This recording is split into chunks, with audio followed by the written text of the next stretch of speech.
Across Europe, something extraordinary is unfolding, something that hasn't happened in generations. 4 young women, all born within just 4 years of each other, are standing at the threshold of history. Princess Leonor of Spain, Princess Catharina-Amalia of the Netherlands, Princess Ingrid Alexandra of Norway, Princess Elisabeth of Belgium. They're not simply royal daughters, they are heirs to the throne, future queens regnant who will one day rule in their own right, and they're already signaling their readiness in the most visible way possible. Through the jewels they wear, the orders they receive, and the tiaras that now rest on their heads. Commentators have begun calling this the era of queens, a quiet revolution reshaping how monarchy looks in the 21st century. But how did we get here? And what do these carefully chosen jewels really tell us about the women preparing to wear the crown? For centuries, European thrones passed from father to eldest son. Daughters were pushed aside, married off, or simply overlooked, even when they were older, even when they were more capable. But starting in 1980, European monarchies began rewriting their succession laws.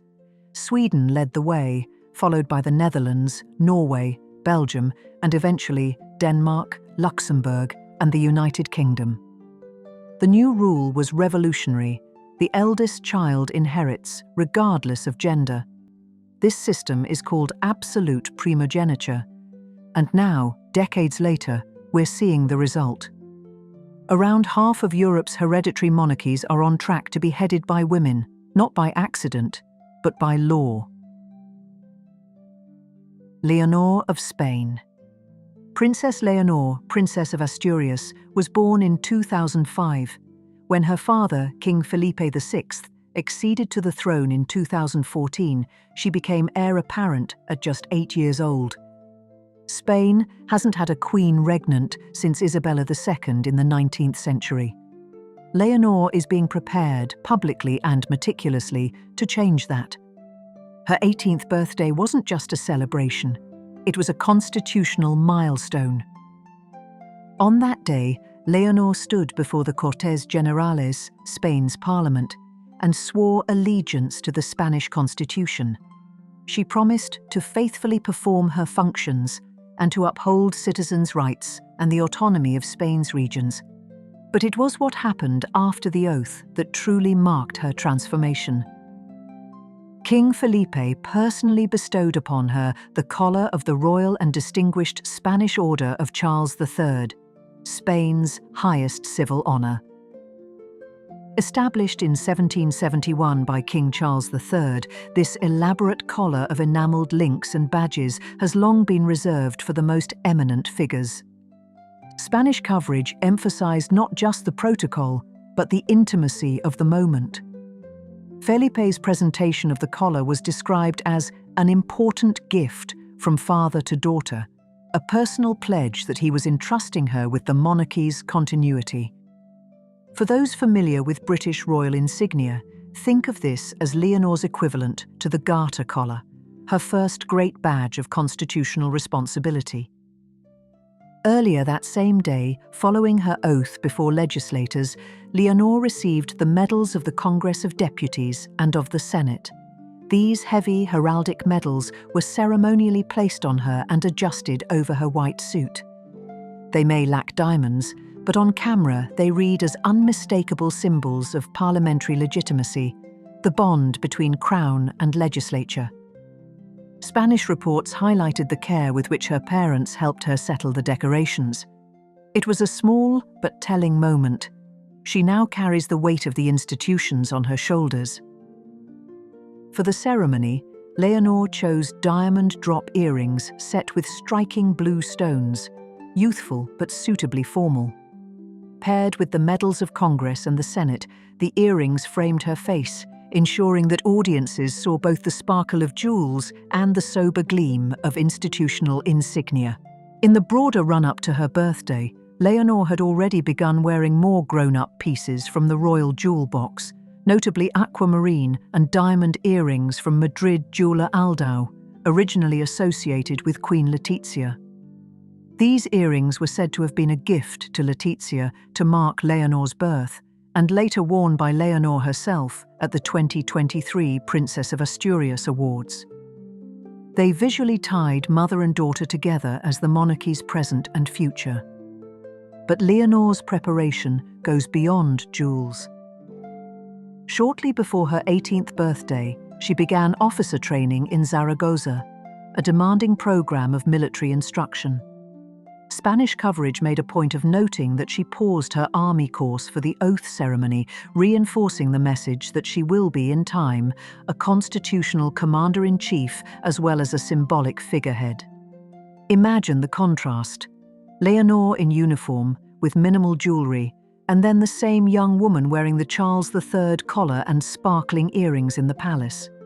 Spain is shaping a queen who is both soldier in training and jewel-wearing head of state. Catharina-Amalia of the Netherlands. In the Netherlands, Princess Catharina-Amalia became Princess of Orange and heir apparent in 2013, when her grandmother, Queen Beatrix, abdicated in favour of King Willem-Alexander. Born in 2003, she is the first Dutch heir to benefit from the 1983 shift to absolute primogeniture, a guarantee that the monarch's eldest child, not necessarily the eldest son, would inherit the throne. And here's what makes Amalia so fascinating. She's unusually candid about her love of royal jewels. In an authorized biography published just before her 18th birthday, she cheerfully admitted, "I love tiaras. Show me a tiara and I'll know where it came from. I can recognize all the tiaras of Europe." She remembered trying on her mother Queen Maxima's pieces from the dressing table as a child. That youthful enthusiasm has now translated into some of the most talked about tiara appearances of any royal of her generation. Amalia's official tiara debut came not at home, but in Oslo in June 2022, at the gala celebrations for Princess Ingrid Alexandra of Norway's 18th birthday. For that white tie occasion, she chose the Dutch star tiara, a piece whose 5 10-pointed diamond stars once belonged to Queen Emma and which Queen Maxima herself had worn in 2002 for her royal wedding. Royal reporters noted the sentimental layering in this choice. By wearing her mother's wedding tiara for her own first tiara appearance, Amalia visually linked her coming of age to Maxima's entrance into the Dutch royal family. On screen, the star motifs read as both youthful and historic, an ideal first crown for a 19-year-old heir stepping into the spotlight among other future queens. In April 2024, at her first state banquet in Amsterdam, Amalia moved from borrowed nostalgia to full dynastic drama. She wore the Dutch ruby peacock tiara with its matching necklace and earrings. The dinner was held at the Royal Palace of Amsterdam in honor of a state visit by King Felipe and Queen Letizia of Spain, placing Amalia on display alongside both her parents and another reigning royal couple.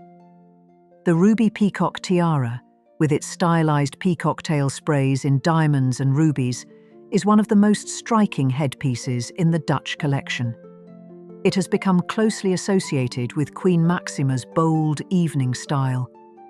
Seeing it on Amalia signaled that she is now trusted to carry heavyweight, historic pieces.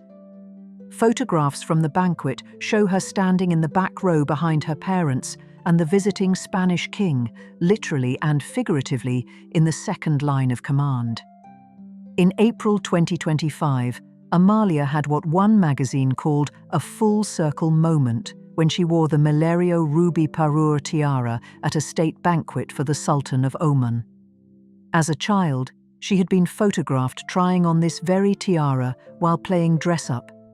She admitted in her biography that she loved raiding her mother's jewel box and being scolded when important pieces went missing. The Melerio ruby parure, created in the 19th century and used by Dutch royal women since the 1880s, includes a towering tiara, earrings, brooch, and bracelet in diamonds and rubies. Amalia wore the full complement of these pieces for the dinner. Commentators pointed out how this choice underlined her evolution from a little girl playing with tiaras to an adult heir confidently wearing the same heirloom on a major state occasion. Between 2022 and 2024, Amalia has quietly built a tiara wardrobe, appearing not only in the Dutch star and ruby peacock tiaras, but also in Queen Emma of the Netherlands' sapphire tiara at other formal events. Royal roundups now routinely note that, although she is still a student, she has already attended her first overseas tour to the Dutch Caribbean and multiple state banquets, each time experimenting with a different historic diadem. Amalia embodies the most jewel-forward version of the era of queens, a young woman who openly delights in tiaras and yet is clearly being trained to use them as tools of soft power and statecraft. Ingrid Alexandra of Norway. Princess Ingrid Alexandra, born in 2004, is second in line to the Norwegian throne after her father Crown Prince Haakon. She is expected to become Norway's second queen regnant after Queen Margaret in the Middle Ages. Norway adopted absolute primogeniture in 1990, though not retroactively, so Haakon remained heir over his older sister, Martha Louise. But the reform ensured that Ingrid Alexandra, as his eldest child, would outrank any younger brothers. Her long-delayed 18th birthday celebrations in June 2022 produced some of the most thoroughly documented jewellery milestones of any young royal. For official portraits released by the Norwegian court, Ingrid Alexandra wore a diamond and pearl tiara that once belonged to Princess Ingeborg of Sweden, grandmother of King Harald V and great-great-grandmother of Ingrid herself. The piece, sometimes called the Boucheron Pearl Circle Tiara, consists of interlocking platinum and diamond circles with diamond and pearl button elements added on top. It was likely purchased at the 1900 Exposition Universelle in Paris. The tiara had passed from Princess Ingeborg to her daughter Princess Märtha and later to Princess Ragnhild. It was Ragnhild's children who chose to give it to Ingrid Alexandra as an 18th birthday gift so that grandmother's tiara would remain in use by the next generations. Princess Astrid, another of Ingeborg's granddaughters, publicly commented that it means a great deal that the tiara is now with Ingrid Alexandra. This was as much a family gesture as a matter of court protocol. In the same portraits, the young princess also wore, for the first time, the blue and white sash and star of the Grand Cross of the Order of St. Olav, Norway's highest chivalric order.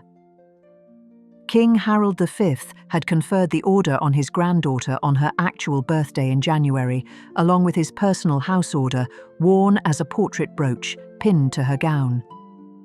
She also displayed miniatures of the Order of St. Olav, the Royal House of Norway Centenary Medal, and King Harald V's Jubilee Medal, all clustered on a small bow at her bodice, a traditional way for royal women to show multiple decorations at once.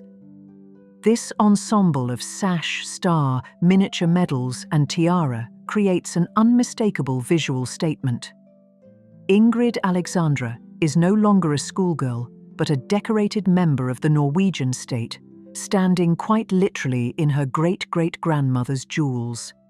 The Norwegian court confirmed that the same Ingeborg tiara would be worn again by Ingrid Alexandra at the gala dinner held at the royal palace to mark her coming of age.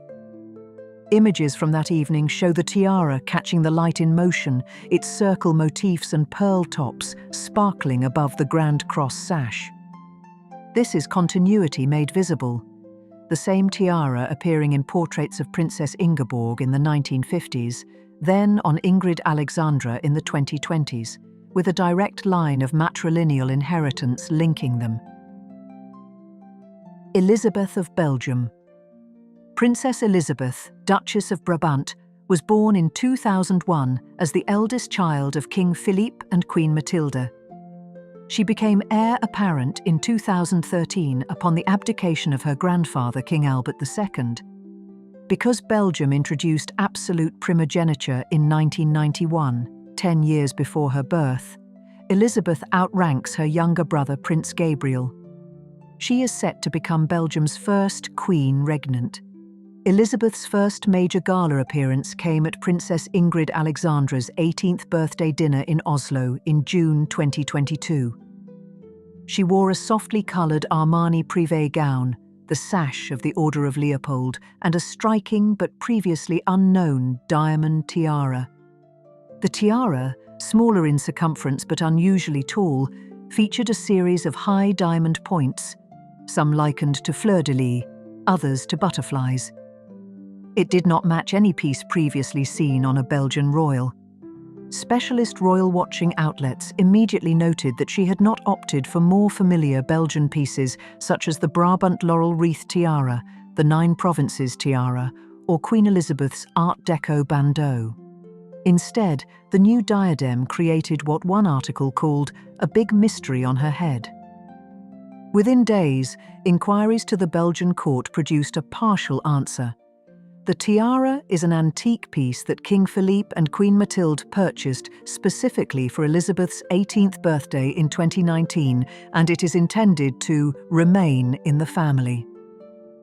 Detailed analysis identified it as a diamond floral festoon tiara in a late 19th century style, with looping swags and pointed elements that speak to Belle Époque taste in feminine garland-like designs. Royal jewelry historians have noted its close resemblance to a tiara once worn by American-born Lady Evelyn Vestey in the 1920s, leading to the informal nickname Elizabeth's Vestey tiara, though its exact path into Belgian royal hands remains unconfirmed. What matters is this: it is not a loan or a small starter piece. It is a serious antique diadem purchased outright for the future queen and earmarked as a long-term family jewel. The decision to debut with a newly acquired antique rather than a traditional Belgian state tiara sends subtle signals about how Philippe and Mathilde see their daughter's role. By giving Elisabeth a tiara of her own at 18, they have ensured she will not always be borrowing from her mother or grandmother's collections. They have framed her visually as a sovereign in training rather than simply an accessory to existing queens. Belgium's adoption of absolute primogeniture means that this tiara, bought specifically for a female heir, is also a quiet marker of legal change. Such a purchase would have been unlikely when the law still favoured sons. Combined with Elizabeth's sash of the Order of Leopold at the Norwegian Gala, the jewel signals that Belgian state and dynasty alike are reimagining their visual language around a woman who will one day be head of state. For Leonor, it was the collar of Charles III and the medals of Parliament, turning her into a decorated guardian of the Constitution. For Ingrid Alexandra, it was her great-great-grandmother's tiara and the sash of St. Olav, stepping into a family legacy spanning generations. For Amalia, it's an expanding collection of historic tiaras worn with the confidence of someone who's been preparing for this her entire life. For Elisabeth, it's a newly acquired antique tiara, a visual declaration that she is a sovereign in training, not simply borrowing from the past. These aren't just pretty jewels. They are visual declarations of readiness, continuity and power. The era of queens isn't coming, it's already here. Which of these future queens fascinates you most? Which jewel would you most love to see sparkle in person? I want to hear your thoughts. Share them in the comments below. And if you loved this journey through royal history, give this video a like and subscribe for more untold stories of the women who shaped and will shape the crown.